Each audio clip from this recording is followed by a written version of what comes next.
All right, now to this. Nearly 6 months into the war with Iran, President Trump insists the U.S. is achieving a big victory. Those are his words. He told Al Jazeera yesterday the fighting will continue as long as necessary. Those comments come as the U.S. increased its economic pressure against Tehran, and there still doesn't seem to be a clear end to the war in sight. CBS News White House reporter Aaron Navarro joins us from our D.C. bureau with more on this. Aaron, good morning. What else did the president say about where potential peace talks stand? Good morning, Errol. Well, President Trump yesterday repeated his claim that the Strait of Hormuz is open, though traffic remains just a single-digit percentage of what it was before the war. And he argued that because Iran's military has been decimated through U.S. and Israeli strikes, and that because their financials are taking such a hit, that Iran is being pushed to a position of having to negotiate with the U.S. Take a listen to what President Trump said. There is a chance because they have become very much weakened. You know, their Navy is, as you know, totally gone. Their Air Force is totally gone. Their soldiers, many of their soldiers aren't being paid.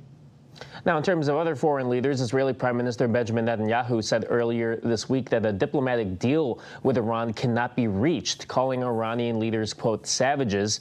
Iran has not said publicly if there's been any progress or a return to the table in terms of negotiations, and they insist that the U.S. must lift its naval blockade of Iranian oil ports, unfreeze their state funds, and impose no new sanctions in order for them to reopen the Strait of Hormuz. And Aaron, President Trump is also facing scrutiny over his recent financial disclosures. Tell our viewers about that. Yeah, this is according to financial disclosure filings through June of this year. President Trump's investment accounts have continued to purchase and sell stock holdings in oil and natural gas companies. Now, that comes at the same time that energy stocks have surged during his war with Iran, which has led to the closure of the Strait of Hormuz and higher energy prices.